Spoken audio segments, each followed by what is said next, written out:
Hey, listeners, and welcome to the Lunar New Year release of 2021. This is Alex, your host of EOA Entrepreneurs of Asia. Today's episode was recorded a few months back with my good friend Jianggan Li, founder of Momentum Works. Momentum Works started as a venture accelerator and eventually picked up multiple revenue streams from consulting to venture building, running a very popular blog from China to Southeast Asia. This episode covers Jianggan's background and many of his views from education in China and Singapore, the effects of communism on entrepreneurship in China, his early start in journalism and how that served him as an entrepreneur later on when he joined Rocket Internet. We also cover business school, the current state of rideshare, what it takes to succeed in China, founding Momentum Works, going wide versus going deep as a founder, and much, much more. Just like Jianggan's career, we will go very wide here and discuss many topics of interest that are impactful for the Asia region. Let's dive right in. Welcome to the show. Thank you for your time today. Hi. Today with us, we have Jianggan Li. You can follow him on the Twitter at Jian, G-G-A-N, right? I've not seen a namesake in my life, so I haven't found anyone who has the same name. Yes, you have a very unique name, which is something I'll ask you about later. So Jianggan is the CEO of Momentum Works. Jianggan, in one concise sentence, what is Momentum Works? It's a venture outfit which does a bit of everything in the ecosystem, from building to consulting to writing. Yeah, and I guess some of the so it's a venture builder. It does some content and it also does some consulting, some corporate work. And under the venture builders, you had companies like Pasar Pinjam, right? Which I think you exited already. Yep, that quite right. lucky. So that was the first exit. Halal Node, which I don't know, is that still ongoing or? No, we had to shut it down. It was too ambitious. Things failed, yeah. Yeah, and I think one of the more famous things about Momentum Works is the media side, which is the blog you guys run, which is called The Lowdown, right? Yes, and in fact, something interesting is that we also have a blog on WeChat in Chinese, and that is actually more popular compared to The Lowdown. I think it's so like it's not considered under The Lowdown. It's definitely has a bigger audience and a bigger community, right? Mm-mm. Yeah, I remember the last time you guys did some type of YouTube view, you had over 50,000 like live people watching, right? 80,000, yeah. 80,000. Oh, that's crazy. Most people in China, yeah. Previously, before this, you had positions as an EIR at ONSIAD. You were an adjunct faculty at Singapore Management University. Briefly, managing director at Food Panda. And how we got to know each other is we were both working at Easy Taxi back from 2013, and then your very first start in your career was Alphabet Media, right? Which was a small company when I joined, bigger company when I left, and I'm not sure whether they're still there. So before we begin, though, tell me about your name. What exactly does your name mean, and how do you pronounce it? Jianggan, in Mandarin, pronounced differently in my dialect, which is the tongue of a small town near Shanghai, and it's kind of transitional between Mandarin and Shanghainese, which when I first came to Singapore, when I was speaking to my parents on the phone, and people next to me were always thinking that I was speaking Japanese, but apparently that was not the case. Okay. Yeah, so I was born near. My mom was working in a hospital right on a bank of Yangtze. So Jiang which literally means like a big river. So and Gan is something to do with jade. So basically, some kind of jade. Like a jade river. Yeah. No, jade next to the river, jade in the river. Jade in the river. And I guess, I don't know, jade is highly prized, right? And I guess rivers have a lot of meaning, so it's a pretty good name. So, as I said, I've never seen a namesake in my life, which is interesting because I don't have to whenever people look at my name, they sort of remember, hey, this is unique, but they always have a problem pronouncing it because the way it's spelled out is a bit different. There's a district in the city of Hangzhou where Alibaba is, which has the same sort of it's a district called Jianggan, but but in Chinese it's written differently. But of course when you transcribe that into pinyin, it looks the same. Okay, so tell me, how would your friends describe you now? Interesting question. I think one description that I heard a few times is tangential. What does that mean? Always going off a tangent. Oh, tangential. Okay, so always coming off on a tangent. Okay. Yeah. That's a tough question. So, yeah, I think at different stages of life, there's a bit of difference, and sort of you hang out with different groups of people. But at this stage, I guess many people are saying that, I like to network. I know lots of people, and I can always pull people together very easily. But which is actually really against my nature. Really? I did a personality test. I'm definitely an introvert. Oh, well, no. So introverts, I feel, can connect with people in different ways that extroverts maybe are not wired to. And I think I wouldn't say just because you're introvert doesn't mean you can't connect to many people on a maybe deeper level and build different types of relationships, right? Yep. And my colleagues say that I'm too serious. Really? They say you're too serious. Well, I guess because they know you from a work setting, and there's a lot on your plate to juggle. But like I think I've known you since 2013, so it's like seven years plus, and I definitely see more aspects to other than the serious side. You could also be quite the jokester, right? And very friendly when and a good friend overall. Mm. How has being tangential served you then? I suppose, I don't do much of that now, but I think when Wikipedia first came out, one of my favorite activities was just going through Wikipedia, clicking links, and always ending up spending 4-5 hours on that when I was free and over the weekend. Initially, it was just pure interest, right? You like to read a lot, and you on different subjects, and talk to a lot of people. But as you grow older, you just feel that things which are seemingly disconnected with very weak links, with jumping from one thing to another, then to another again. After I realized that when you try to think to solve a problem, things just click, right? You just find links between things. And just to give you an example, which might be a bit lame, once I was at the supermarket, and the trolley bag was empty. So my wife went to ask the shop assistant where to find the trolley, and at the same time I just went straight to the parking lot, and because I put in my mind, okay, the trolleys are not here, they must be at another place, because in Singapore you have to put a coin when you put a trolley, so the purpose of that is for you to put things in order. So things must be in order. Things must be at another place. So lots of things came this way, and I think the positive side is that whenever you try to look for a specific piece of information, because you see the linkage, you can easily find something adjacent, and through that lead to whatever you're trying to find. The downside is that sometimes it's just too much activity in your brain. Yeah.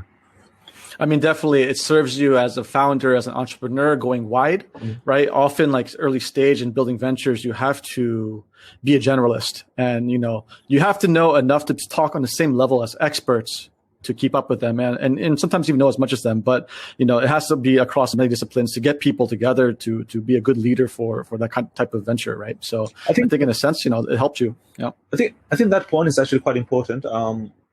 My first job, I started as a journalist, so I was covering a specific trade, and part of that was something to do with the hospitals using IT systems. So I think because I studied in sort of engineering university, so that served me well because I sort of understood the systems. But being able to be seen as part of them by all those hospital CIOs and stuff made it much easier for you to learn. That's a very good point. So actually, in a sense, having some type of journalistic background or instinct will definitely serve you as a founder and entrepreneur as well. Oh, it does. It does. It makes you sort of naturally curious and the ability to find information and try to make linkage between different pieces of information. Definitely helps. I don't know how to quantify that, but definitely, sometimes when it comes to problem solving, at least you are able to sort of see different things and come out with different possible solutions. But whether you can actually solve the problem, that's the execution issue, which is separate. Yeah.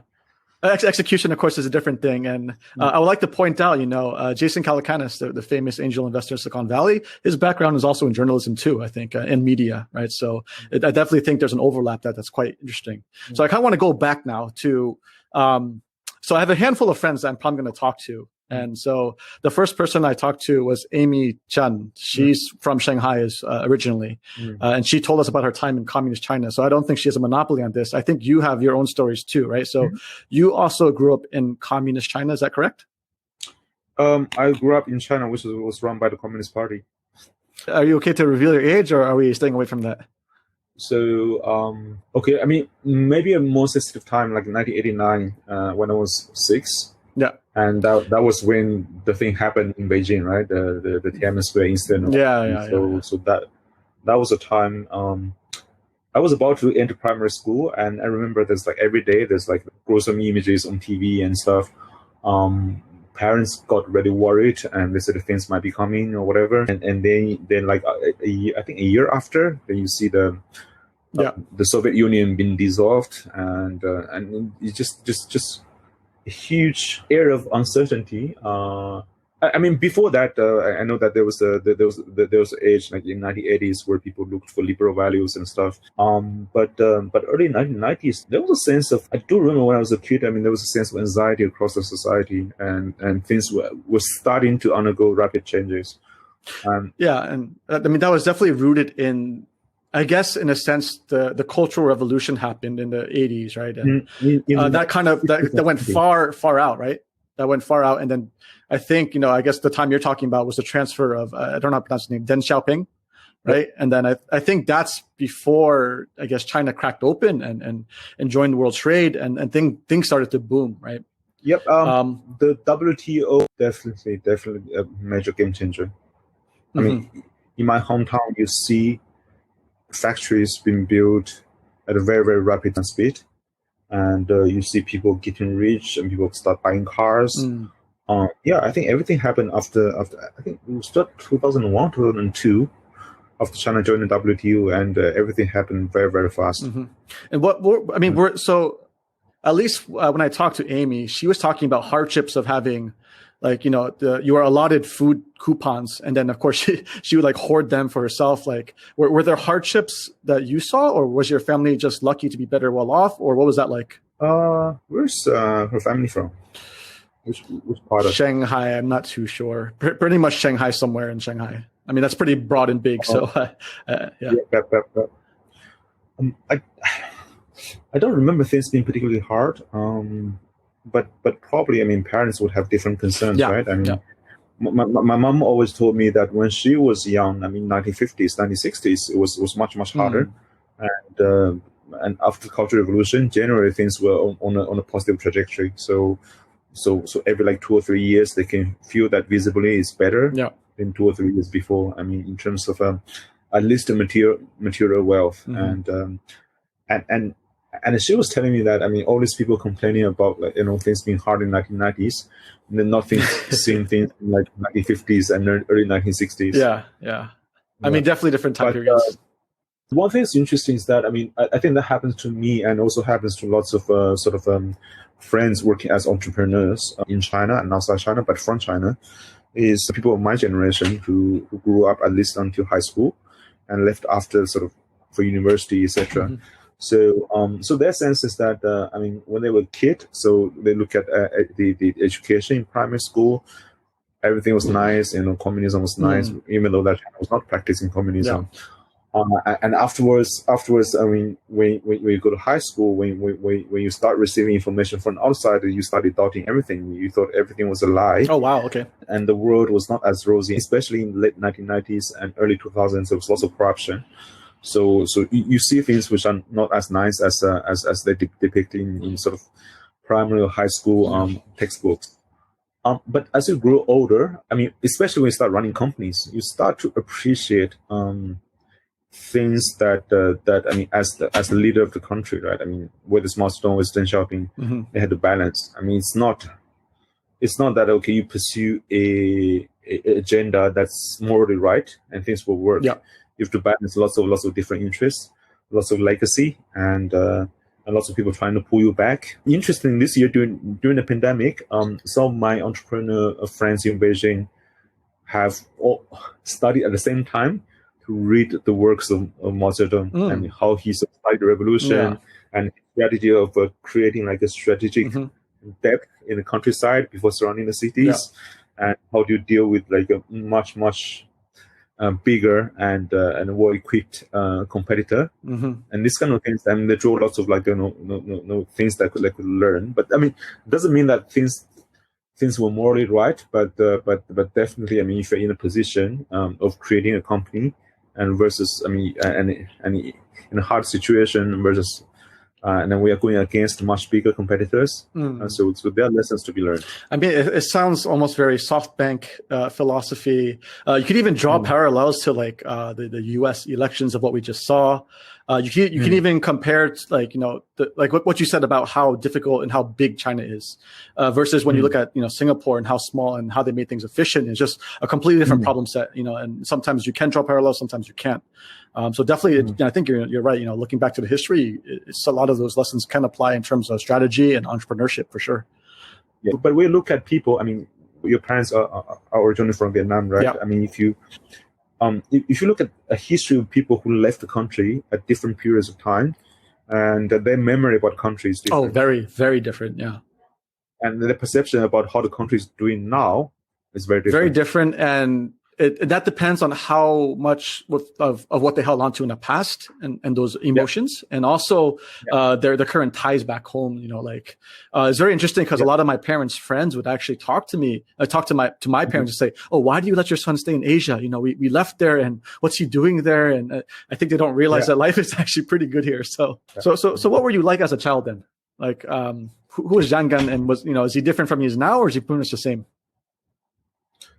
My dad worked in a school, and I think at some point of time he had to volunteer to teach my class because I was creating lots of trouble in the class, like pointing out mistakes by the teachers, and playing with the kids who had the lowest grade, and they said, you are, in terms of academic performance, ranked number 2, number 3. In the whole promotion, and you should not spend time with those guys who are at the bottom. So definitely not very obedient. And I think the worst record I had was I was summoned by the director of discipline of the school 6 times. 6 times, okay. In a single day. In a day, oh my God, what were you doing? I don't know. I mean, just not showing up at the morning exercise, cutting a queue at the school canteen. Making too much noise after 10 p.m. in a dorm. So you lived in a dorm, okay. And when I was in high school, I was living in a dorm. Yeah. So it sounds like you had a rebel streak early on. I mean, it almost sounds like you were meant for entrepreneurship, and you just didn't conform and listen to what people were telling you. Yeah, kind of. Yeah. But at the same time, you were also good at school. It sounds like it was quite easy for you, or did you have to work hard? Like, what was because people always talk about China, Korea, Japan. Nations where academic pressures for young people are massive, right? Did you feel this kind of pressure for competition, especially in like a really highly competitive nation like China? When I look at my sort of cousins, nephews, nieces who are much younger than me, and I definitely feel that they had lots of pressure.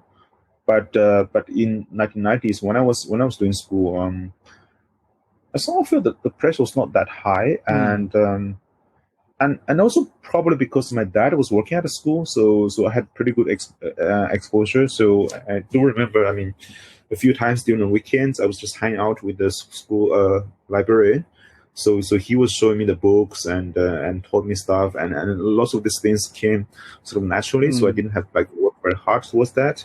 So that made lots of things easier for me. I would say that I was a little bit privileged in that particular school, so that made my life a bit easier. But I certainly did see people who were working much harder than I was, but probably achieving the same or even less. So that in a way sort of changed my perspective about, I mean, working hard versus sort of working smart, or sort of channeling your energy towards the right places, prioritizing correctly. And that's an interesting lesson early on. Do you think like modern pressures that your nieces and nephews face now is it tied to the growth of wealth, or where is this new pressure coming from in modern sense? I think lots of pressure came from the parents. So from being wealthy, Because, right? Or not having the opportunity, or no, I mean the competition amongst the parents. I Mm. mean, of course, I mean, so back in 1990s, everybody was sort of more or less equal. I mean, some people are slightly more sort of privileged because they held to civil service positions or whatever. But in terms of material wealth, people were more or less equal. And now it's vastly different, and that creates competitive pressure. I mean, you think about when they organize sort of school outings, and then when parents came, of course, they came with different cars Yeah. and different kinds of wealth, and you know that in a sort of East Asian setting, it's competitive, so that creates pressure. And parents want their kids to be competitive. So I remember when I was growing up, I mean, the school would end at 6:40 p.m. and in primary school, but you didn't have to work afterwards. Okay. But nowadays, I mean, it's hard to imagine a kid not having to work after 6:40 p.m. Wow. Okay. Definitely different lives. And I guess even in Singapore, you still see that element too. Do you know any friends of yours in Singapore of children? Do they face the same pressures? They do. They feel that there's lots of pressure, but I think it's definitely more competitive in China. Yeah, for sure, for sure. Yeah. So, I mean, you did really well at school, and you ended up getting a full scholarship to go to university in Singapore from the Singapore government, right? Mm-hmm. Was it because you just did really well? And I guess back then Singapore was very open to accepting more foreign talent, or how did you get the scholarship? I think there were a number of programs that Singapore had with China and also a few other countries where they offer a scholarship for people at different stages of studies to come to Singapore. So I don't know how that worked, but that particular year the school came to. I mean, I think the Ministry of Education of Singapore came to our municipality saying that, hey, select a few top schools, recommend a few people, and go through a test. If they are keen, they can come to Singapore to study, all expenses covered, but you have the obligation to work in Singapore for a number of years afterwards. So me and a few friends, we went for the test, and some of us passed, and I think most of us decided to take it. There are like one or two who decided not to take it because they said, okay, Singapore's too far away, it's a very small place, and do I really want to commit a number of years there? And because at that time it was not as impressive as it is today. True. And then you chose to do computer engineering at Nanyang Technology University. Yeah, the pure reason was that, I mean, I think, so the scholarship came with the strings attached. So okay. And that's available if you study science or engineering courses. Okay. So so the reason why I went for computer engineering was funny. It was not well thought after, and it was as most young people. Yeah. So when we first came to Singapore, you would have I think a bit more than a year of courses in English and also the science disciplines, and I think at that time I really hated our professor of chemistry, and I just didn't have any chemistry with that guy. So Nice fun. So when I was picking which major to go for university, and at that time, I mean, Singapore sort of mandated all engineering students to go through this like a year course of common engineering. Yeah. And computer engineering was the only course that you didn't have to go through this. And I said, okay, this is the only course that I don't have to study a year of chemistry. So that's why I picked that. So it's more of a young person's kind of choice. And did you end up hating it or loving it, or what was that like? I mean, there were aspects I liked. I mean, the coding part I actually liked doing. And I mean, when we started like writing the codes and compiling that, and then things get rendered, that's kind of fun because you feel that you are creating something. Yeah. I didn't like some of the professors. I specifically remember one episode where I went to a class and I was asking a question, and the professor said that this is beyond the scope of this course. That's it. I mean, that's not a good response. I just felt it was a bit too limiting. That's how you kill curiosity in a young person, right? Yep. I mean, you could try to answer that, then add a note saying that, by the way, you don't have to worry about that, because I think most people care too much about exams in university. But that's very much a Singapore thing, right? I don't know. I mean, so I understand when you care about sort of exams in high school, but the university, I mean, the results really don't matter. Yeah. That much, as much. At university, you're saying, yeah. Yeah. I mean, it's true. I mean, it really depends, though. So if your degree requires foundational knowledge, where like your industry needs you to get a master's and a PhD, then they kind of matter in that sense. Like say economics, if you want to be at the top of like the Federal Reserve or a bank or something, right? Like you kind of need it, but it's especially engineering or being a doctor. But other than that, I would have to, in general, agree with you that it's not so important at that stage. So why didn't you end up pursuing it? Why drop computer engineering after graduation? I remember that clause in the sort of scholarship contract that you are supposed to work in Singapore afterwards. Yeah, and I think many of my classmates wanted to work in banks, but the problem at that time in banks in Singapore, and I'm not sure whether it's still the case now, is that you really didn't have any position where you create stuff. It's basically most of them working in sort of kind of maintenance jobs as an IT person, basically. As an IT person, not as an engineer. Yeah. And I didn't know that until I went to Paris for an exchange when I was in the third year of university. And I remember I had a long discussion with one professor there, and he was basically telling me that as an engineer, you're supposed to create things. Yeah. So you didn't know that. You didn't realize what your degree and the impact. I mean, you're supposed to build things. Yeah. And things that you are not supposed to be there to maintain a system. And that's what a technician does. That's not what an engineer does. So what do you think people should be pursuing these days in terms of education? Should they be going to school? Should they not be bothering? What's possible, do you think? I think when I was, I think going for exchange was definitely a good thing. I picked that school in Paris for exchange because I mean, read a lot about Paris and sort of wanted to sort of experience that. What I didn't know is that I ended up in a fairly small school where they had only, I think at that time, like 15 or 16 international students. What was the name of the school? It's called Effray. Yeah, so it's in the suburbs of Paris called the Village Juif, the Jewish town, and it was small, like 1,200 people, and very few international students. Which initially was tough because I think most of the courses, aside from one class called European Union, all the other classes were conducted in French, and that was tough. I had friends who went to sort of different parts of Europe. They went to bigger universities where they had lots of like international students, and they had very, very good cultural exchange and stuff. And for me, it was a bit tough in the beginning because you go to class, you don't understand anything. or I think some people didn't really go to class, but I mean, at least you hope to have that kind of experience. Yeah.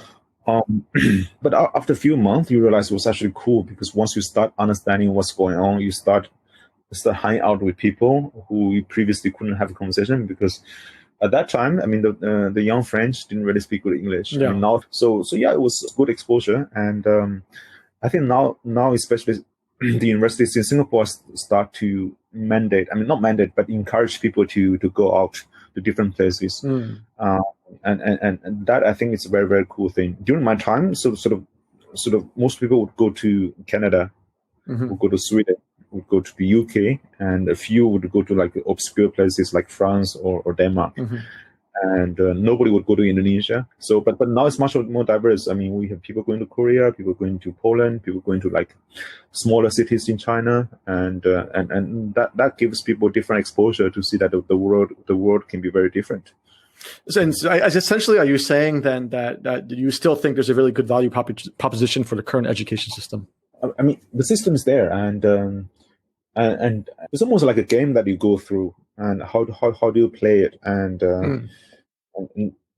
I mean, what types of scores that you put emphasis on, and we come out, and how do you differ from like 4 years or 3 years earlier when you went in? Now I think there's this debate like, okay, dropouts work out better than people who waste time in university, but I just don't feel that that argument is based on proper statistics. It was more sort of based on exceptions. Probably based on survivorship bias. of what we consider successful, right? So, Yep. how was your transition then from China to Singapore? Was it a culture shock, or was it what you expected? Was it better? It was a culture shock, and number of things. First in terms of food, and the noodles here are very different from the noodles you would see in China. How are they different?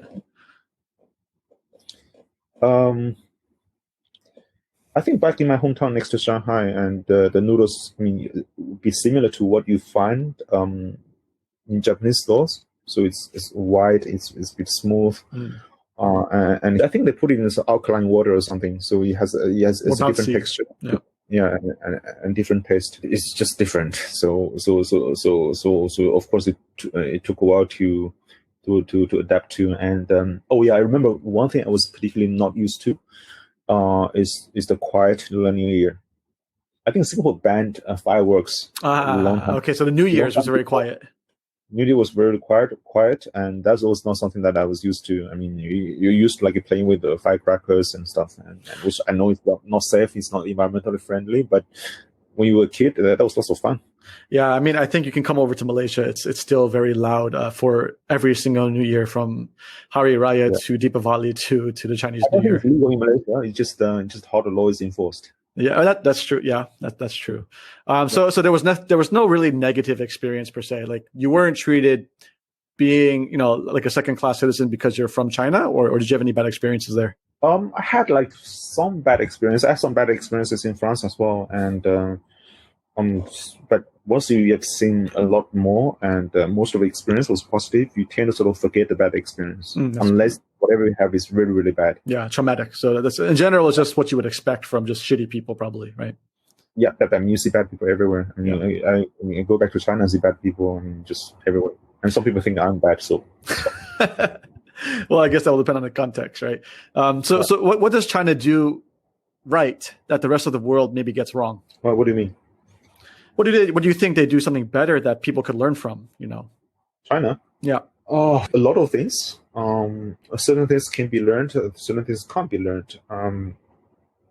So, for instance, Cultural Revolution. Is it bad or is it good? Of course, I mean, most people say, "Oh, it's bad because it destroyed traditional culture." But if you try to build a business in China, you will see that it actually swept lots of historical baggage away. Okay. So you feel that when people are trying to build enterprises in the 1980s, they didn't have this cultural baggage, and when the government was trying to reform certain things, they didn't have the baggage of traditional value. And if you look at the young people in China now, they're probably much more, I don't know what's the right word to describe that, liberated or sort of carefree, whatever, even compared to the. Well, I mean, it's like the youth in Vietnam right now, right? They don't have a conception of what the war is, but it's not because of a cultural revolution, right? It's just they were born in a different time period, and things are much more prosperous now. So, in a sense, it's just more like starting off with the clean slate, I guess. Yeah, because before that, I mean, before the communists came, I mean, so I actually read quite a bit of history when I first came to Singapore, because in a school library you would have books that you didn't have access to in China. So I actually spent lots of time reading there. It looked back to see what lots of the things that the communist government did, and the previous government, and the one which lost the civil war, and tried to do something similar, but they just couldn't because there's so much resistance from people with existing interests to maintain the system as status quo. I have the sense that, I mean, so the communists actually swept lots of things into the dustbin and left a clean sheet for people to build on. And things can be wild. I mean, some people are saying that people in China have lost faith because young people didn't really care about ancestors, what old people did a lot, and they didn't really care about religion, and things became a little bit more pragmatic. People care about money. Is it a good thing or is it a bad thing? I don't know, but it's certainly allowed entrepreneurship to prosper. That's a very interesting point. So if we're going to read in between the lines and trying to pull the lesson, I mean, I don't think we're advocating people start wiping out culture, right? No, but I mean, like what China did. I mean, it's like you said, we're not sure if it's right or wrong. That's a tough one to crack, but the result of what happened in communist China and then opening up, China is a powerhouse now today. They are roughly the same size as the U.S. economy. Innovation is happening in its different flavor, and I guess if one were to want to take time to look at it, they have to dissect it a little bit more to take the learnings. But that's what you're pointing to, right? And also think about that. I mean, let's swept all the previous land titles away and put all the land ownership to the state. So afterwards, when they try to create the infrastructure, it became much easier. And the modern debate now for America, U.S., right? Everyone's talking about how will you unite the country and have a divide of two very different classes of people, from the rural to the coastal elites. I mean, again, we're not advocating for a cultural wipeout, but in a sense, you have to come to a place where everyone could reach the same level, then build on that, right?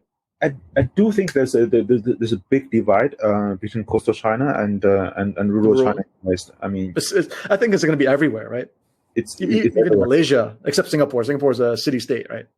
I think in Singapore you still feel that. I mean, so we go around Orchard Road is very different from when you go around some of the sort of government housing areas in the north and in the west. You still feel it's a very good point. When I take taxis and I ask them about their life in Singapore, they tell me it's a struggle every single day, which is, I go talk to my banker friends, man, everyone's, having parties, going to KTV and blah, blah, blah. Right. So I think you're definitely right. There is still a class divide even there. Yeah. It is. And it's something that the policymakers need to balance because Singapore is still a democracy and you still need to make sure that, the interest of the most people is taken care of because otherwise it will become unstable. Definitely. And I think that's going to be the challenge for the future generations. How about Singapore? What do they get right that the world could learn from? I think Lee Kuan Yew was definitely a great politician, and he focused on lots of things which were right. I do remember that when I was in university, there was a course called Engineers and Society, which basically taught about the values of Singapore government and the principles, etc., etc. And I remember there was one word which was repeated over and over. It's called pragmatism. Okay. So not bound by sort of ideology, not bound by sort of certain value, what is right or what is not right, but doing things which are practical, which serve the purpose. I mean, think about that. I think Lee Kuan Yew said before that Singapore will never have a casino, but now Singapore has 2 casinos. Think about that. Yes. Well, they also restrict locals from using them, right? But they still have them. Yes, correct. Yeah, I mean, I think a lot of your personality, what I'm realizing is based in your context. Like that, what you said about Singapore, about pragmatism could equally apply to what happened post-cultural revolution in China and opening up, right?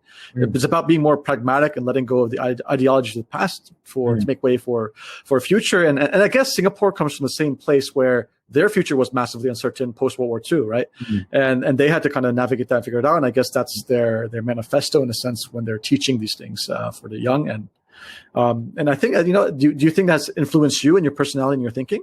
I think definitely. I might not be able to summarize that in a very concise way, but definitely there's big impact. I mean, like for me as a friend personally, to me, that's where I could see it, I think, and it helps me understand you better as a person, I think, and hearing your story. So let's fast forward. Let's jump to your first experience then. After NTU, you graduated and your first job for 6 years was in a company called Alphabet Media. I tried to do research. Interestingly enough, their domain goes to a gray market casino online betting website now. I think the company shut in 2014, 2015. Okay, so they shut down and someone took the domain. A few years after I left. I left in 2012 after 5.5 years, basically, yeah. And I was trying to read on LinkedIn what it was, but it seemed like it was a combination of like a think tank, research, media, and what exactly was it? I started as a media company and doing trade publications focused on government and basically public sector. Okay. So publications on how technology is adopted in public sector. And I joined the company. I was by chance. It was purely by chance. So when I was back from Paris, I was broke because Paris was quite expensive for students. Yes. Who was on free housing and a limited sort of allowance from Singapore, but in Paris you have to pay the rent and everything, and also the life in Paris, so it was quite expensive. So I was working quite a bit in my final year to pay off the debts. And what were you doing? Different things. I did like credit control for a Singapore furniture manufacturer on their Southern Europe market for about 3 months. So basically calling people saying that, hey, you have to pay. Chasing credit. Okay. Yeah. That's a good skill to have. It was also funny that whenever I was saying that, okay, I was calling from Singapore, and you see, most people didn't know where Singapore was. Interesting, really. We were calling like people, I mean, distributors and resellers in sort of small towns in France, in some in Spain, and some of them in Italy as well. Yeah, they didn't even realize where their stuff was coming from. I didn't know who they owed. Just didn't know where Singapore was, and I was also working as interpreter for conferences. So that was paying pretty well for a university student. So I did simultaneous interpretation for a few conferences. Okay, that was interesting, and also French, Chinese, English. French, English, Chinese. Yeah. Okay. Yeah.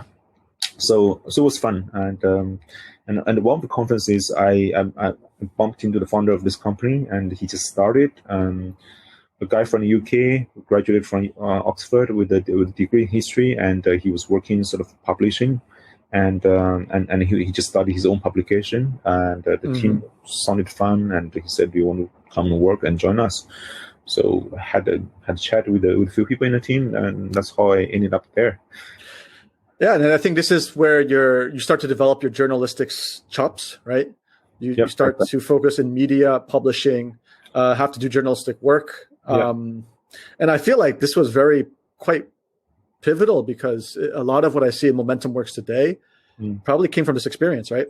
For at least the blog side, the publishing side, the media side. I think I do see the influence of media, but I also see the limitation of media. So this is something maybe subconsciously I'm trying to balance, right? I mean, I've been trying to build that kind of influence, that kind of sharing, that kind of community, but without, I mean, building a media business model. If what I see what you mean. And so what was your main job back then, and what were some of the accomplishments? I mean, it was a small company, so it was really a bit of everything. So I studied on the content side, so planning the content, writing the content, speaking with people, interviewing people, traveling around, talking to people, and then of course, I mean, you sort of help the business side of the business. At that time, it was a media business, so the revenue will come from sponsorship, advertising, as well as commission research, right? So. So talking to clients, so trying to sound smart, trying to get into communities, and also at some point in time I think I was a bit bored of staying in Singapore. So sort of convinced the company to start a bureau in Hong Kong. So I went there a lot. That was fun, and but of course Hong Kong was still a small place. So went a bit ambitious. Went to Beijing, and I mean built a bureau and established relationships with the public sector as well as the ecosystem. And then I realized that I mean that was the first time of me working in China. But working in China, it was very different from what I imagined, and I almost felt that I couldn't communicate with people, because if you are in Singapore and Hong Kong for too long, you tend to be very straightforward in the way you communicate. Okay, like almost like Americans, or how? I mean, just we talk to people. It's straightforward, and you understand. I mean, you tell your concerns, you tell what you like, and when you went to Beijing, lots of things were cryptic. Interesting. People tell you things, but they don't really mean what they tell you, and but people who live in that cultural context would be able to understand. I suppose that's different from the tech companies now, but okay. Beijing because I was dealing with the public sector. True, the public sector, yeah. And I guess, what about Shanghai? Would it be the same, different? A bit different. One thing I realized when I was I was in Beijing for about 8 months, and I was traveling around in China, which was actually quite experienced back then. So you feel that you have a few parallel worlds going on in Beijing or in Shanghai. So in Beijing, you would have the government, you have the military, who is something of its own. Somebody with a military number plate would be able to park anywhere, and the Beijing municipal authority would not be able to find him. And then you have the state-owned enterprises. You have the people who work for MNCs, and you have the people who you have the artists, and then all these people sort of are forming like parallel societies. That it was very, very different. I think one metaphor I use is that, I mean, when you go to Beijing, you have so people like to go to barbecue skewers in China now. And young people, they hang out with their friends with the barbecue skewer and a beer, right? So in Beijing, you could find places which sell you one skewer for 50 fen, which is like a half yuan. But you also find places which essentially sell the same thing for 20 yuan, and both places will be packed. So I mean, it's just a massive world. Yeah. I mean, you just have different levels of consumption. I mean, different groups of people who don't really hang out with each other.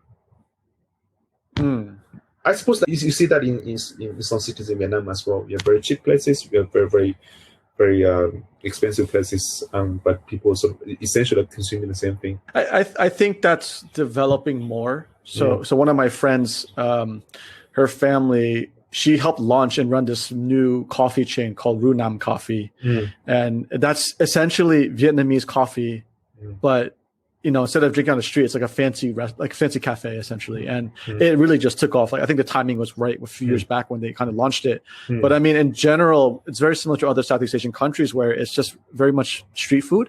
And that's their conception of what food is. And we had actually quite a few good food episodes discussing that dynamic, for the challenges of F&B entrepreneur. But I think to your point though, it's more like you were operating in these countries, and it's a challenge because it's not maybe as homogenous as, say, Singapore or other places where you're used to like maybe very two distinct classes and not as much wide range, I guess. And that's what you see in a big market like China when you're operating, right? In terms of the way the business is conducted, it's less straightforward, and there are different codes that we interact with different people. So yeah.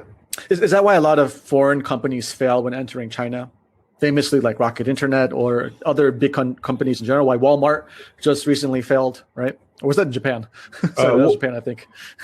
Walmart failed in Japan, and I do suppose that I think each big country would have its own set of like rules, a set of conduct. Customers are different, etc., etc. But bigger markets would attract more capital than local players of smaller markets, so they are able to evolve better because they have a bigger market and they have more people believing in them. Maybe one metaphor I can use is that I do remember when I was doing my exchange in France, I did take a bit of a time to travel around Europe, and you felt that I remember when I was going to Denmark and Sweden, people spoke much better English compared to people in France back then, and initially I was trying to find out why, right? And then I realized that at that time, many of the TV programs, many of the sort of the say US TV series were broadcast just in English in those countries, but in France it was dubbed in French. Yes. And why it was dubbed in French is because in France the market is big enough. I mean, it's worth the effort to localize. But I guess, but because of a cost issue, then from a education standpoint, English became more widespread because of media being in its own language, which is very interesting. I think everybody went for English classes. I mean, in China, in my age, everybody started learning English at the primary 4.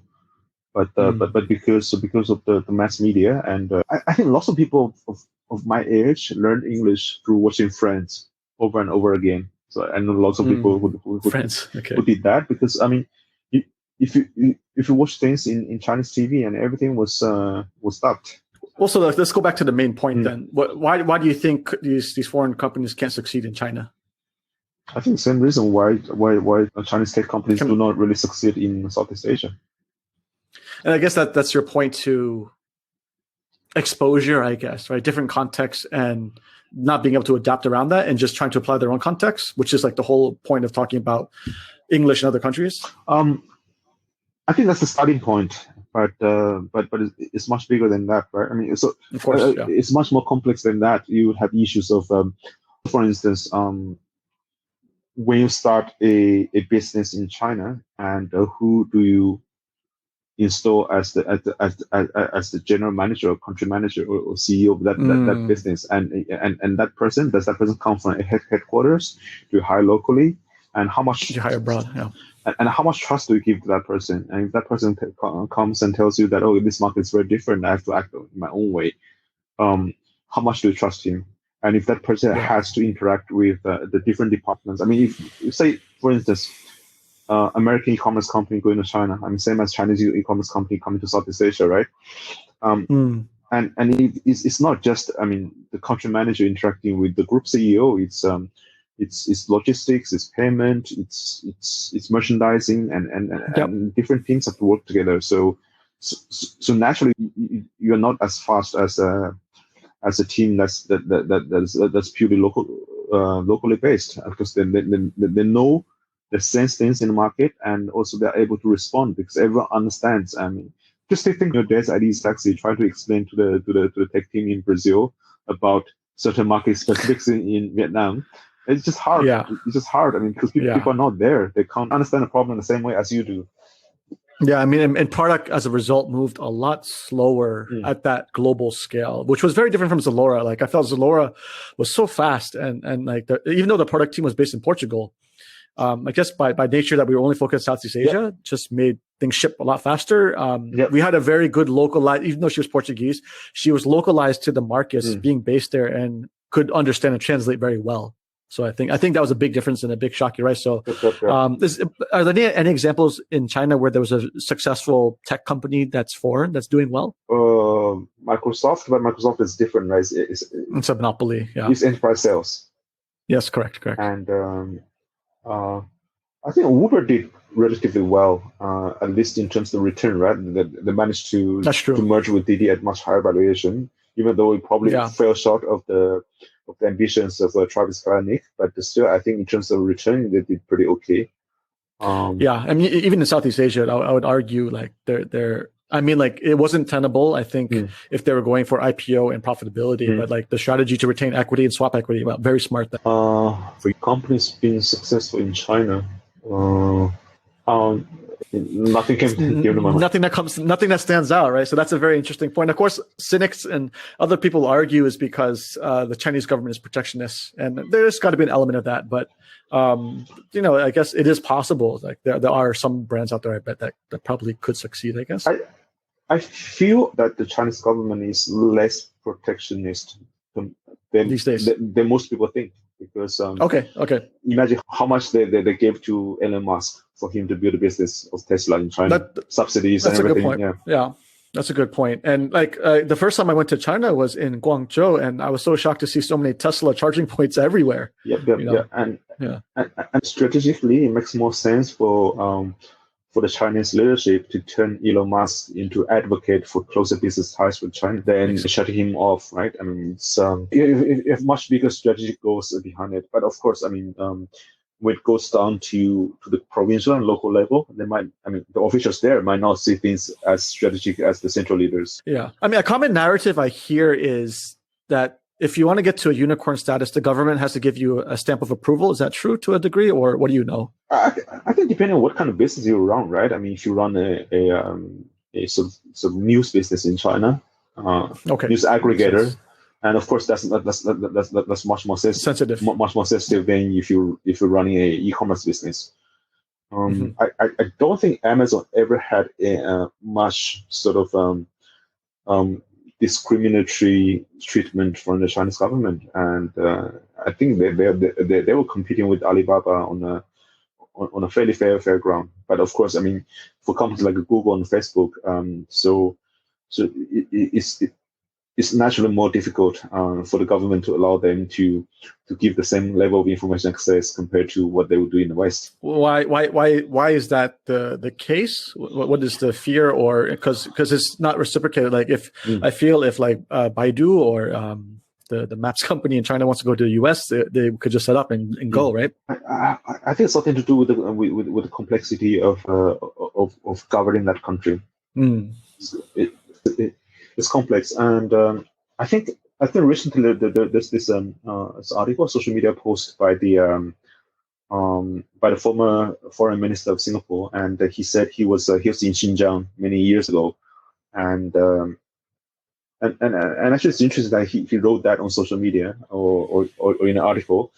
He was in Xinjiang many years ago, and he was I think he was riding a horse and realized that he was trying to talk to the girl who was sort of helping him, and he realized that the girl didn't speak Mandarin, and Interesting. and he said it could be problematic because in a country where all the business was conducted in Mandarin, and if you don't speak Mandarin, obviously you are going to be disadvantaged. But if you force her to learn Mandarin, that becomes a little bit sort of I don't know. I mean, perceived as culturally insensitive, whatever. So it's difficult. Wasn't that how that was handled though in the Cultural Revolution? Is unified under one language, and that's exactly what Singapore did too, right? They killed all the dialects in Singapore. They killed all the dialects. I mean, you even in China they tried to kill all the dialects, but that was too big. They couldn't do it, right? It was difficult, but I mean, it was just hard to enforce. But I do remember when I was a kid. I mean, in my school it was okay, but in certain schools, if you speak dialect, you'll be fined. Interesting. Okay. Yeah. But that was also a practical problem they faced. I read a bit of history about the Second World War and where they were fighting against the Japanese, and literally had regiments of Chinese army coming from different provinces not able to communicate with each other. That's very fascinating. Yeah, I mean, it's. I think people that's one thing people don't understand, like how massive and like America. America is so big that people just don't know anything beyond America, and that's how big it can be. So like often what you're hearing in the media is just media, but like the every daily life, they might not even understand some of these things you're talking about, or can even talk to each other within the same country, right? So it's a lot more nuanced, I think, that people give, and to a degree it's government, to a degree it's not, and sometimes it's just people chasing a sensationalist story, right? It's complex. I mean, certain issues are not black and white, and and it's just difficult to, and it's difficult to appreciate unless you know the context behind it. Yeah. Okay, so like it sounds like your first early experience, 6 years journalism, and it's kind of like you're running the business in a sense. You're doing everything like a generalist, right? And that sounds like very good prep work for venture building later. So how were you introduced to Rocket Internet and Easy Taxi by, I think it was November 2013, right? I went to INSEAD. I was a bit bored of being in a media company. That's right. There was a gap from when you finished Alphabet Media. So you did INSEAD, and then you jumped into Easy Taxi. So I went to business school because the primary reason why I left is that I felt that there was a ceiling of what trade media can do. And as you grow to a certain size, and you sort of ask yourself that, I mean, as an organization, do you continue to push for more media organizations, so more media business, or you try to leverage the community that you have built to do something else? And that's a debate which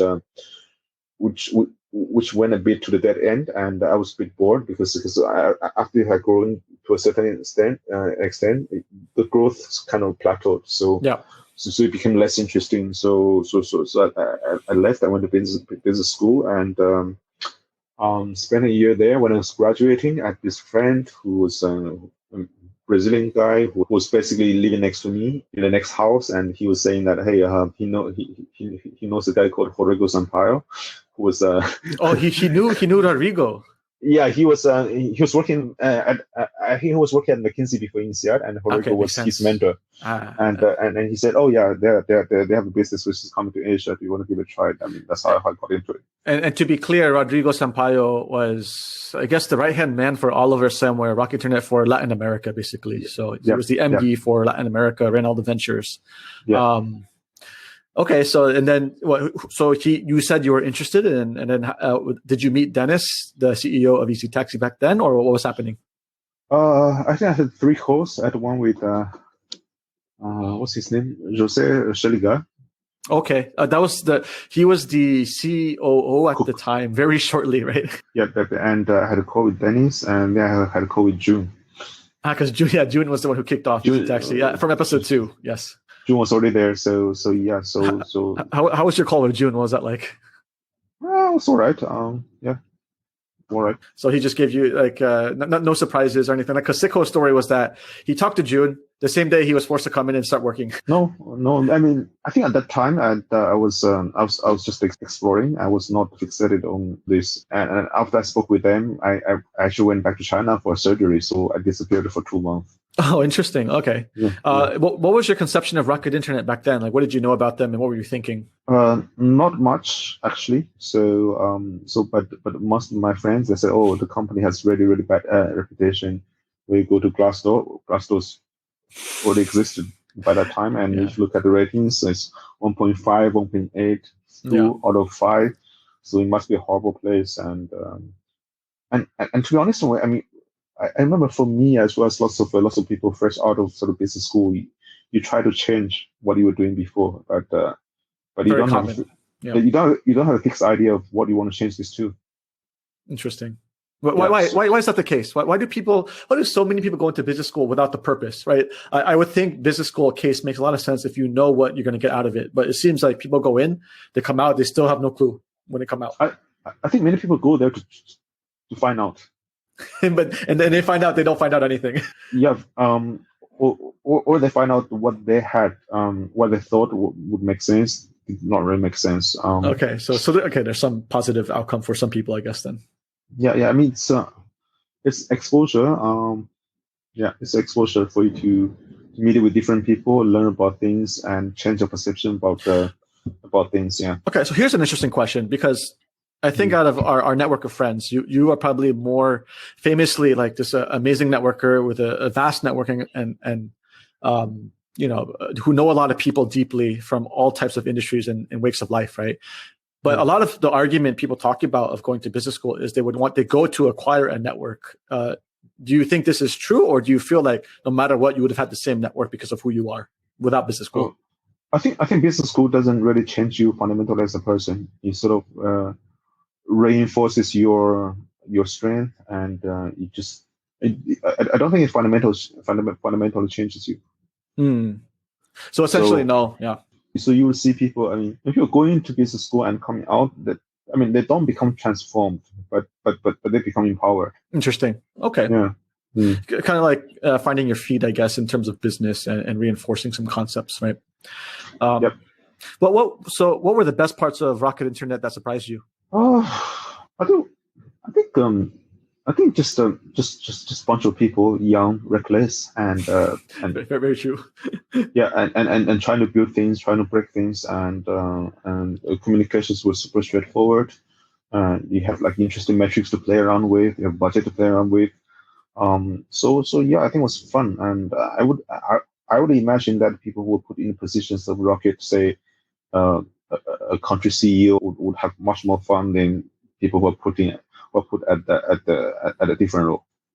And I feel like that was like a kind of a once in a lifetime kind of thing. Like I don't think young people are going to be empowered by so much funding, so much autonomy, kind of like how Rocket Internet did it, and that allowed for huge amounts of growth. I can say, right? Yes, but it also creates this bubble, right? And you probably know that lots of people are trying to replicate that, and after the Rocket experience, and they find it hard.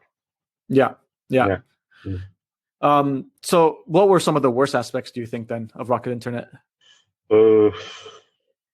Worst or bad? I think for me, you're too focused on whatever you're building. I remember I sent an email to Rodrigo Sampaio a few months into the job. I said, "What is the strategy?" And he wrote me back all caps, saying that, let's not waste time on this kind of useless discussion about strategy. Let's focus on execution stuff. All caps. So all Rocket. Caps, yes, yeah, all caps. And of course, for that context, it made sense. But if you're the person running it, there's one aspect which was missing, which is think about what do you do? Does it make sense? And if things don't work out, and you see this natural tendency of pushing harder. You don't see the tendency of saying that, okay, let's change the strategy, let's do that, because people are running fast. When you're running, you don't think too much about, is there a different path? Would a different path be better? Tunnel vision. Well, I think that's exactly where we tripped up for Easy Taxi, right? We were so focused on taxi as the correct business model, especially when the unit economics never made sense, I guess, for Southeast Asia, that we completely missed the whole black car thing, which I think the first COO, right? I think he tried to push that, but then he left soon after. So I guess there was no discussion after that. So I think you're right. I think one of the bad aspects is that, especially they're obsessed with operations and execution, that product suffers and strategy suffers, and especially in the app space that early on in the ecosystem, you needed to get product experience right. And I think Grab was just a little bit better. They weren't great. And Uber was just amazing, right? So when we competed on that, no one ended up using our product. So I definitely think, at least for me, that's where I think Easy Taxi went wrong. What do you think? What do you think we did right though for Easy Taxi then? I think operation wise, definitely we did lots of things, and I wouldn't say that we did it particularly right, but these are areas that I learned, and my learnings could be applied moving on. So the way to run operations, to recruit people, to do marketing, to do PR, basically running a team, right? Running a team of different disciplines, and you realize that being a general manager is very, very different from being a BU manager or being a line manager. So it's very different. But from that to a real entrepreneur, one thing missing is the strategy. You have to worry about strategy. Correct. You don't. At Rocket, you don't have to worry about strategy. You don't have to worry about funding, and you always have the option to just quit. Yes, correct. Yeah. I mean that's a very good point. Like the reason why I left Zalora, like they offered me the like a co-founder MD position for Thailand, but I was looking for that generalist knowledge, and I think you're right. That I got exactly what I was looking for in terms of working across so many different disciplines and pulling a team together. And you astutely point out the weaknesses in the Rocket context is that you don't develop that strategy muscle, and you don't develop. It's because it's given to you and you just execute like hell. But also in a way you can be a little bit more reckless because you know that you have option to quit. That's true. Yeah, it's not. You don't have the fiduciary responsibility. But I think that is the social contract of Rocket, and I think if you work there long enough, you would understand it. Whereas people who only work there for a short time, 6 months, 1 year, like they see it as a bad thing per se, right? But it's just literally you made that deal, right? So you get the upside, but you also get the downside, right? Yeah. So. Yeah. And what are your thoughts of the current state of rideshare now? Where does it go from here? Especially looking at China, Middle East, US, Europe, Southeast Asia. What are your thoughts on the current state of rideshare? I think rideshare as a pure play business model, and it's not that attractive anymore. So unless you have like sort of self-driving cars, etc., etc. So that's why I see that. I mean, have you seen the Uber share price over the last few weeks? I have not checked. Where was it? It has grown a lot. I think it's now close to 50. Okay. Yeah, close to 50. And I think a key thing is that it's making very, very big moves into food delivery. I mean, they had an amazing head start already with Uber Eats, right? Like the network effects from the car and combining food plus that network was a great innovation. And in terms of that, do you think that's what everyone copied, investors copied, or like food seems to be the main obsession now, right? You stemming from this, or do you think it's just individual innovation? I do think that the major players are sort of looking at each other to see what makes sense, what they can learn from. And this company called Meituan, you guys probably know. Meituan, yeah. Started as a group from Copycat, then became the biggest food delivery company in China. And for a long time, so the investors were worried about their unit economics, and especially the huge on-demand delivery infrastructure that was very expensive to establish and maintain. And would that make sense? And it was always seen as a drag until this year. They started making quarterly net profit. So suddenly the whole logic changed, right? I mean, people instead of seeing this as something expensive, people see that as infrastructure that could enable many other things. And suddenly you can imagine, okay, based on this on-demand, highly efficient local delivery infrastructure, what else can you build on top of that? I mean, whether it's grocery, whether it's supermarket, or whatever, there are lots of things you can build on top of that.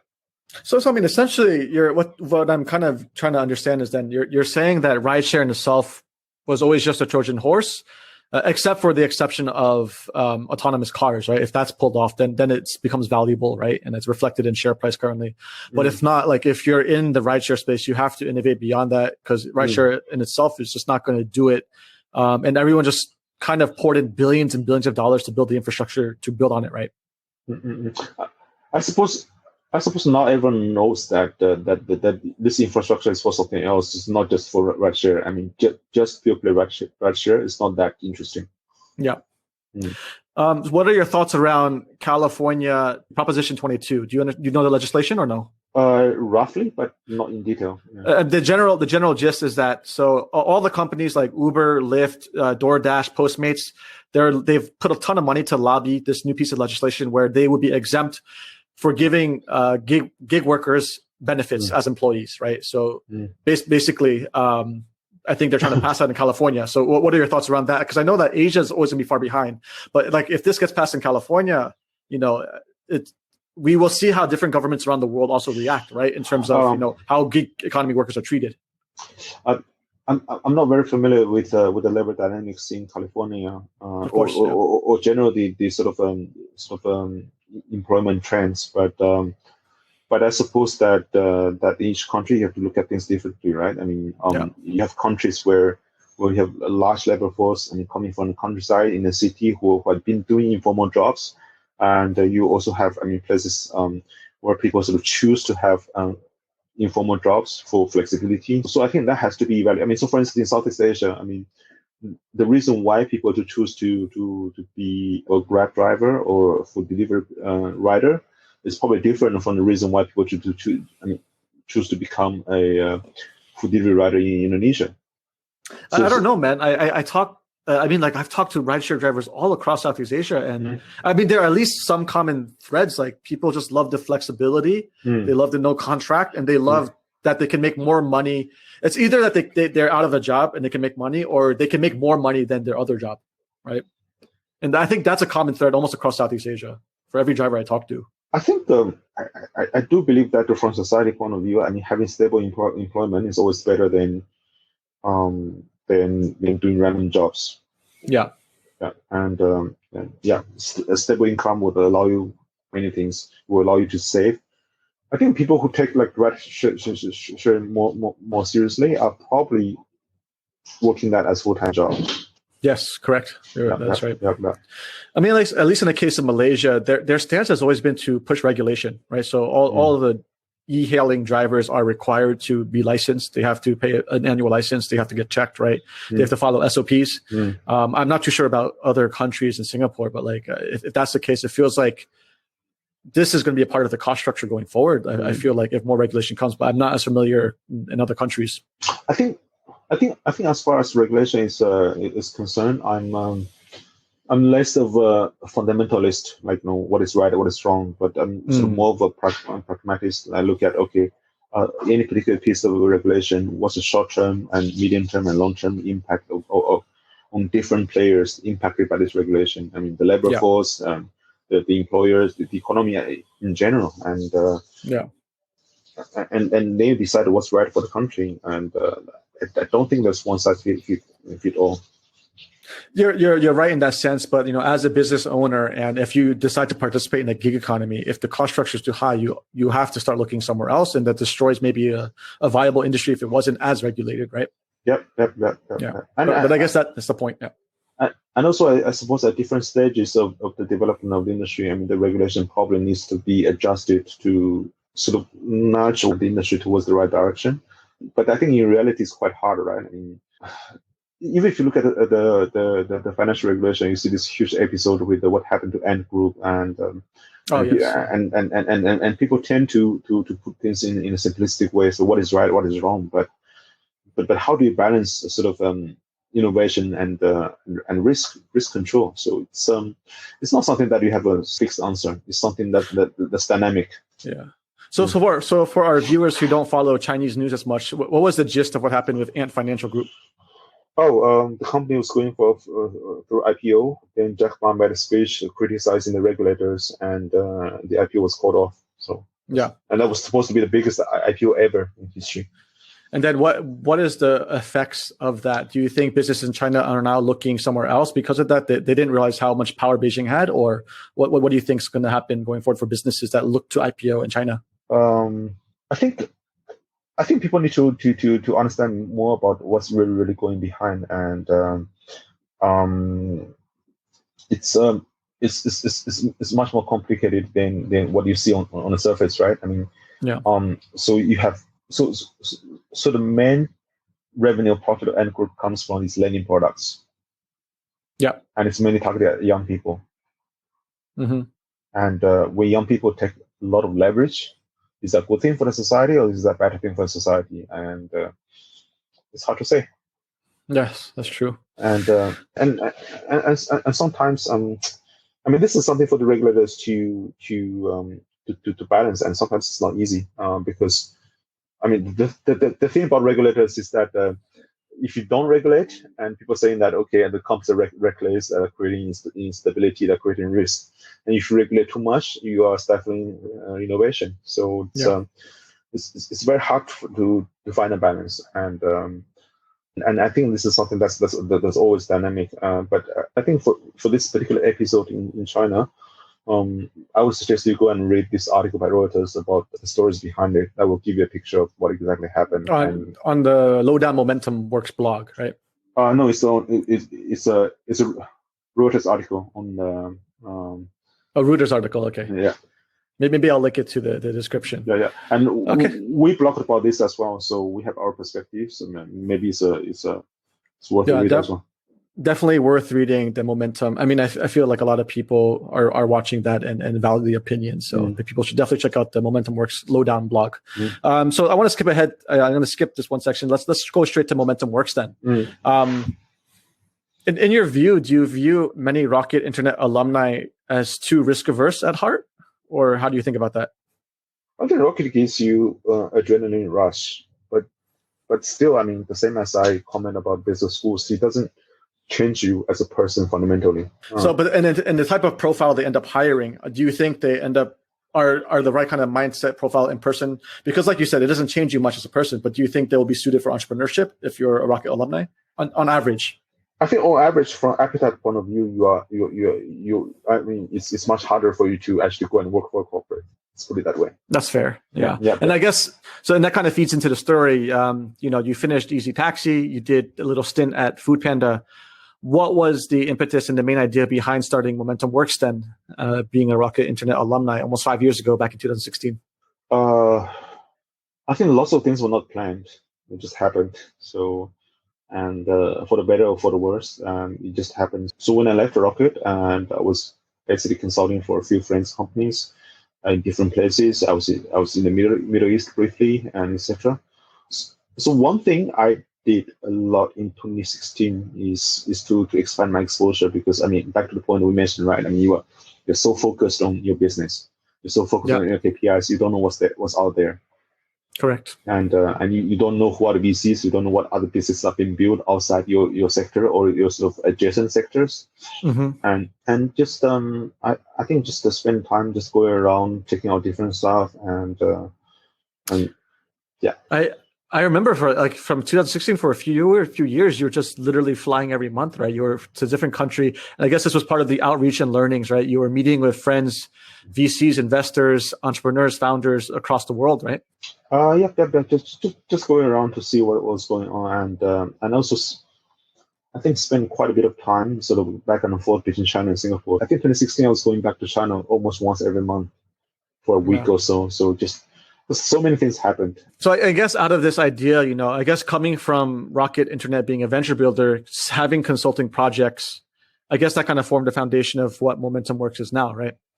It does. Although, I mean, when I first started, I wanted to build an accelerator. So because you thought about Rocket, that's right. You think about you have this operational experience, building structure, building team, etc., and then you can sort of provide value by helping others to do that. But I think I dropped that fairly quickly because you started meeting entrepreneurs, then you realize that the real good entrepreneurs do not need your help.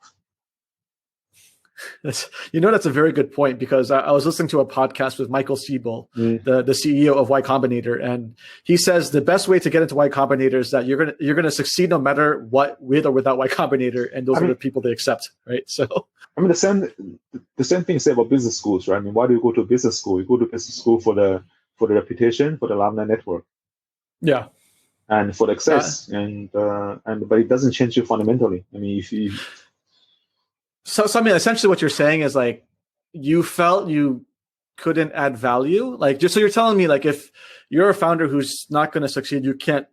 I mean, you got to give people time to grow and learn, right? So you're saying an accelerator couldn't make founders successful? No, I'm saying I think the only accelerator that's successful is Y Combinator. I mean, you don't have anybody else. There's some other ones. Only a few, like less than 5 for sure. Yeah, very, very few, and this is something I realized, right? I mean, you succeed as a accelerator not because you're great. I mean, just because that you are at the right time with the right people, and you're better than everybody else with it at the same time. I mean, you're hitting the heart of, are you a good investor or not, or was it just because of timing, right? Like that's a very sticky topic, and the problem is because that venture return takes multi-decade years to unfold. Yeah. You might just be in a bull run and you just got right timing, instead of you thinking maybe you're a very good investor. You can still do stupid things when you're in a bull run, right? But of course, I mean, going with the wave is much easier than going against the wave. But to be fair, like, when you're going against the wave and everything is down, if you can make it happen, then I guess that means you have probably some type of edge, right? Or it could also mean that the direction of the wind changed. And then it's just timing. Yeah, that's another way of looking at it. Yep. And I guess that's the existential problem of being an investor, right? Just speaking of investors, you went to China and you raised money for Momentum Works. Do you want to talk about the investor behind that, or? I will not name the person because he wants to remain a low profile. But the story is that I met him at a conference, and and he was asking me, do I need money? And I didn't have a fixed idea about how I wanted to run it, but I took the money anyway. So it's a small sum, but enough to get things started. In the end, was that the right move? Should you have had a better idea, a prototype, an MVP, and then taken the money? Or what are your thoughts around raising money early? I think that case is specific because it was for an individual who didn't want anything. He didn't want a board seat or whatever. So it's most of the pay I trust you as a person and take some money. You might make something out of this, but there's also a high chance that this money is going to waste. So he's willing to a lottery ticket essentially. Yeah, like that. So, and of course, for some people, that the ticket can be a lot of money, and it's okay. So, and I mean, he's a pretty high-profile guy in China. Is he still on the cap table? I'm assuming. Yes, he is. Okay, so he could still at least be an advisor if needed, if things work out. To me, what was most impressive, though, I think across 5 years, at the peak, your team size was over 50 people. Mm-hmm. And you have been able to feed people, and I think what people don't understand is what entrepreneurship is like. Month to month, you were never really sure if you're going to be able to pay all these people, right? Yeah. And essentially, you were doing multiple things for this big team across different business segments. So you had multiple business models running at the same time. Yeah, I mean, this is something that I don't know. I mean, people always tell you to focus. Yes, correct. And but what happens if you don't know what the right focus is? So you go wide. You could diversify it in a way, yeah. And I mean, in a sense, it was kind of like a learning journey too, right? So you kind of started out, and at least you had some idea where you could make money because you were paying for 50 people. That's a big payroll, right? Mm-hmm. For not having a clear idea, and you were still able to make money on a consistent basis. And I think, like you said, the learnings and trying to figure out what to do was really good eventually, because after you try enough, you have enough data, you can then you kind of know where you want to focus on. Yep. And I think when I was looking at the early days of Alibaba, and lots of things that they were doing were not sort of part of the strategy that they were going to pursue. Is something that they stumbled upon, and they said, okay, this makes sense. Let's put more resources into that. Yeah. So of course, I mean, if you know what's the right thing, and if that thing turns out to be right, I mean, having a razor sharp focus makes lots of sense. Where you are not so certain, I mean, it's just whether you go all in with one stock or you want to have a portfolio. Correct. Yeah. And I guess you kind of you went in the mindset with trying to go broad and diversify, and then hopefully find that value to focus, right? Yeah. Would you advise young founders who want to focus on, like, it's not a pain point, it's not coming internally, but they want to chase an idea that they think is right? Would you advocate the approach you did, or would you not advocate that approach? I think it depends on what kind of market environment you are in, right? I mean, it's, you somehow feel that in Southeast Asia, there's much more tolerance about companies, right? I mean, you have companies which you sort of know that are not going to make it, but they can still survive for 2 years before finally shutting down, like zombies almost. Yeah. And because I can really plug into the ecosystem in China, I see a lot what's going on there, and people there do not have that patience. I mean, founders start a new project, and quite often, like up to 4 or 6 months, they said, okay, it's almost like rocket, right? I mean, okay, this project's not going out. Let's do something else. Yeah. Which now people come to see as being okay. I mean, it's okay to fail, and because circumstances and everything. So success depends on lots of things, and as long as you still trust that person as capable and responsible, and I do see people who fail like 3 or 4 projects over 2 years, and then the last one would sort of hit on something and then grow big. So let's be specific. Should they kind of follow your approach where you have one holdings company, but you try multiple business models, or should they do it as a serial entrepreneur where they might fail in succession instead? I think it depends. So depends on the context. So if you're able to quickly try out different business models, and why not, right? I mean, just focus all your attention on something. After 2 months, it doesn't work, change to something else. I mean that's perfectly possible. I mean, it depends who you are working with, who funds you, and what kind of tolerance of risk and the person has. For me, I think it was specific because I didn't really have a particular sort of venture idea that I was very passionate about at the time. So that's why I went to a approach of sort of spread a bit wide, and especially having a blog and stuff, so that you have lots of inbound conversations going on. So that helps you understand the ecosystem better, and potentially if you choose to focus on something that at least you know that, okay, this is a more informed decision. It's not purely based on passion or based on somebody telling you that this is a good market to go into. Yeah. I mean, like, I think it's a very apt comparison to marketing strategy. So like when you're starting your first company, like, and then you start executing, you have a good product and you want to start distributing it, right? You're not going to know what is the best channel with the highest ROI until you go very wide first. Right, you got to pick as many. I mean, like when you first start marketing, you shouldn't do everything because it's probably nothing's going to be good. But you have to go wide enough where you find the right channel, at least where you get a good enough return to start growing the traction and the product market fit and growing the users. Right. So in that kind of sense, it's very similar to how you might approach marketing early stage, I guess. So like also, I don't know if you want to open up about this, and you could tell me yes or no. But by having a very wide focus, having a massive team, it came at a cost, right? A personal cost, and how it made you feel.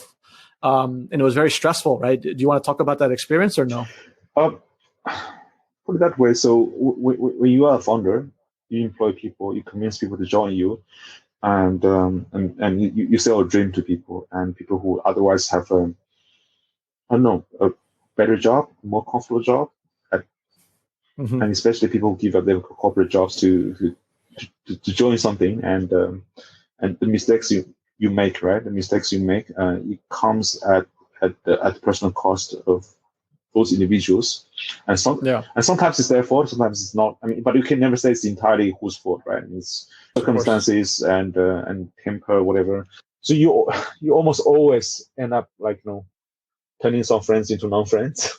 It's and this is something I never understood when I think my uncle was telling me when I was in high school, because at some point I was so bored of the dorm, so I went to stay with my uncle for a few weeks, and he was telling me that try not to work with your friends on joint business ideas, and I sort of didn't really appreciate that back then, but now I appreciate that much more. Well, I have the counter argument to that is that I think most people are not ready at the mindset to get to those very uncomfortable spaces and conversations, or they don't have the tools or mental models to how to approach those situations. So of course, if you're not ready to kind of embrace those harder aspects, if you do it, it might end up very messy. But I do think it is possible. I mean, a perfect example is you're working with your wife, right? Yeah, right. Yeah, I do agree with you. So I think a lot of that has something to do with we get into something. I think both parties tend to think about this thing in a very rosy way, and it's surely good. Oh, of course, surely going to work. And rosy and different though, different types of rosy. And do think that if you can be a little bit more upfront, think about all the things why you could fail and how you could fail, and have all those things sort of prepared at least mentally, you'll make things much easier. Well, I also think it's just a function of communication. Like I think the reason why young people will not need. I mean, like, I understand what you're saying, but at the same time, it serves them to be a little bit naive, because if not, you would never try it. If they only focus on the cynical, depending how risk averse they are, they might not have even attempted the idea, and then maybe timing and luck might not have happened. Right? So it's a kind of like a balance of both, I guess. Like having those thoughts is important, but I think the more important bridge is the communication about that. And like for me, my last marketplace venture, for me, it came at the cost of the wrong foundation. It came at the cost of I wouldn't say it's very crippling or bad or the worst kind, but it was some form of depression, right?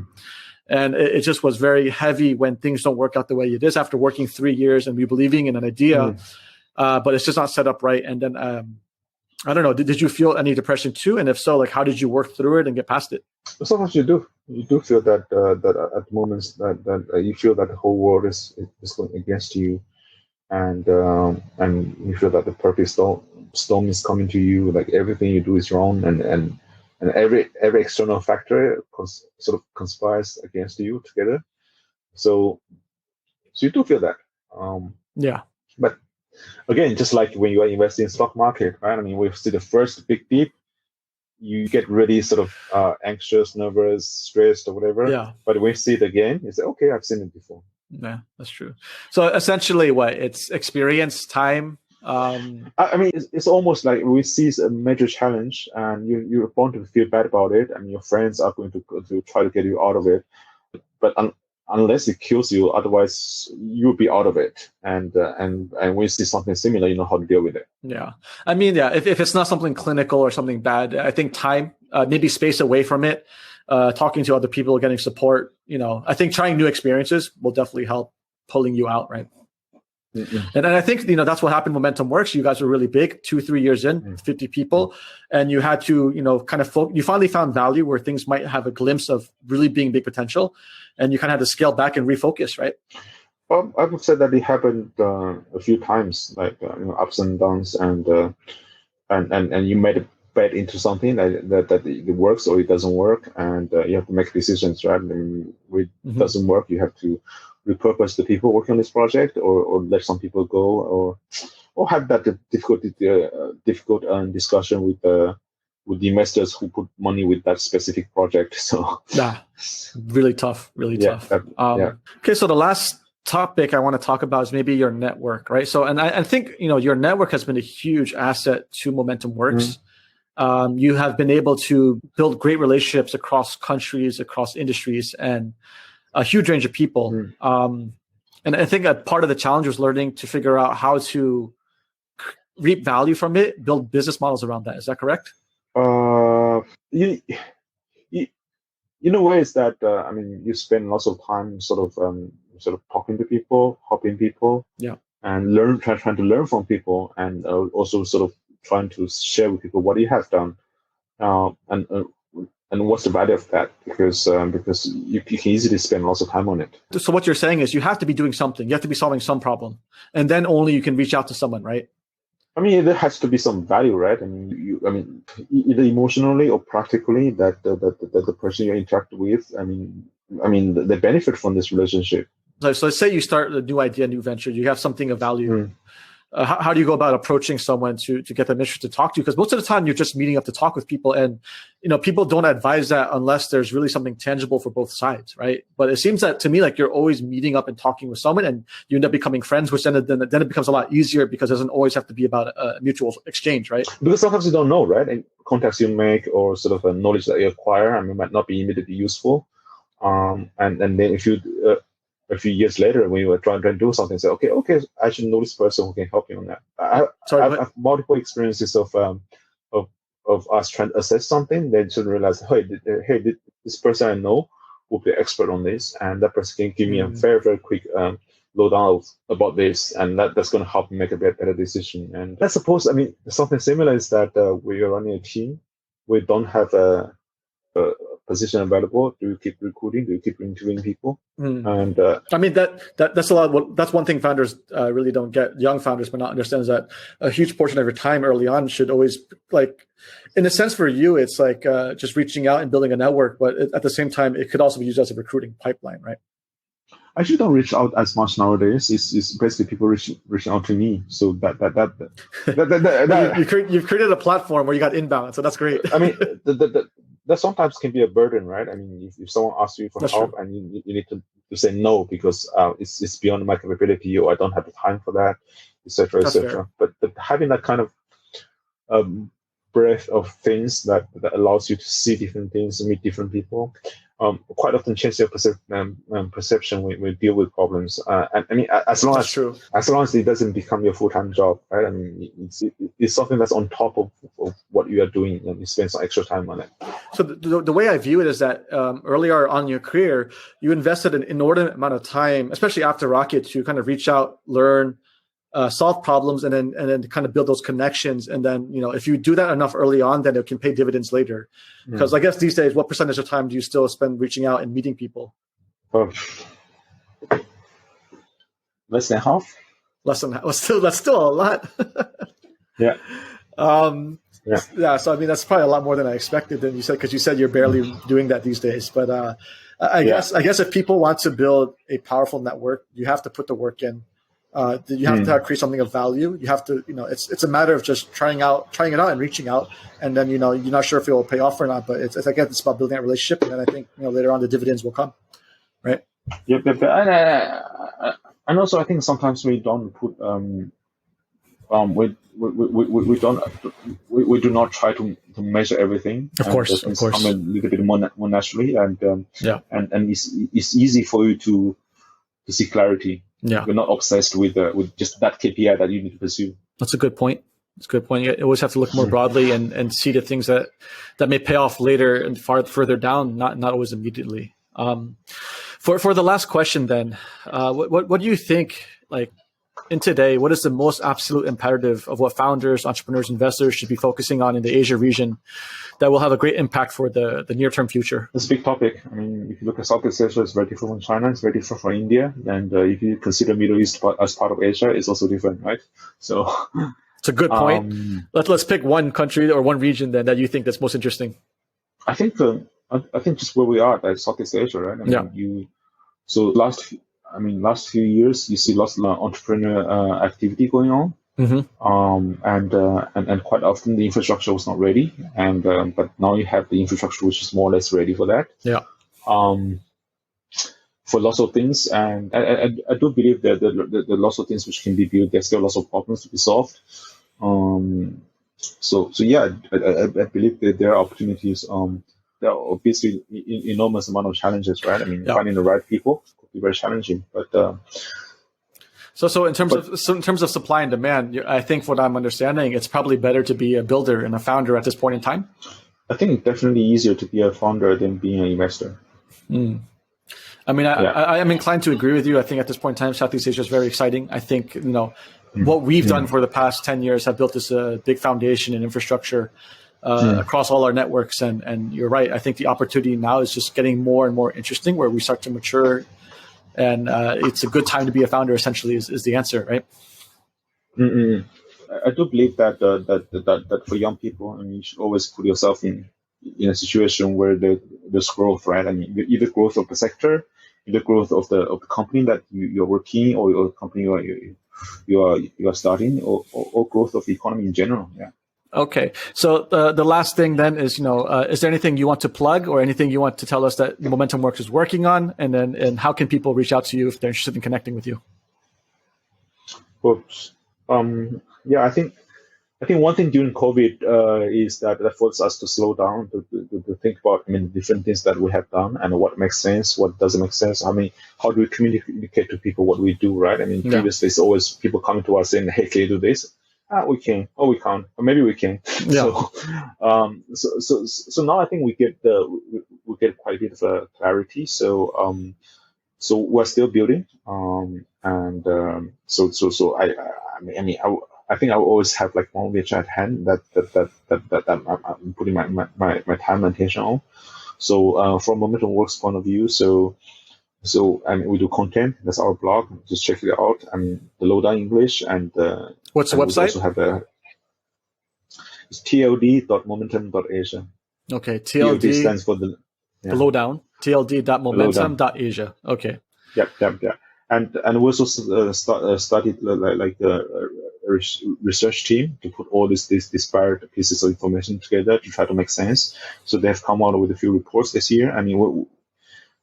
There's a price tag for some reports, but the real intention is not to become a research house. It's just to, first help us, have a better understanding about the market, and second, like propagate this message, to help people look at the different parts of this market as it is. Not too rosy, not too pessimistic. What exactly is this market? Mm-hmm. What's the connection between different factors, and how can you make decisions that you will not regret, like a few years later, saying that, hey, I wish I knew this thing about this market, right? Yeah. So what else could people connect to you for that would be of value for Momentum Works and for them? We are building a community app where people can sort of constantly share gossips, share information, and ask questions and stuff. And so we've been running a few WeChat and WhatsApp groups as a hobby, and they've grown quite big. There's some very, very good interactions, and people find value in it. Sort of getting their questions answered, and finding the right contacts and stuff. We just feel that it's time for us to maybe do it a little bit more properly, because there's still also limitations with the WhatsApp and WeChat. But of course, that's the experiment. Yeah, of course. Yeah. So essentially, check out the community app, which is what's the app called? Impulso, which is the Spanish name for Momentum. Okay, Impulso, IMPULSO. Yes, it's still been tested, but we expect to have that ready for public release by end of the year. So the idea is that we'll verify whoever who joins the platform. Yeah. Once they join, they can choose to be anonymous. I can guarantee, I can vouch for the quality of the learnings in the network. The group is super active. I wish I could be more. I should be more active on there as well. But the latest news, the latest ideas of founders, investors, and entrepreneurs, literally across all the countries from China to all the way down to Indonesia, everywhere in Southeast Asia. So definitely, I think you should join a community. I guess, are you looking for investors or investment or anything like this? We are planning some venture, and I think when time is right, we'll probably start looking for investors. But I think over the years we've learned that we do ventures. Timing is super important. Yes.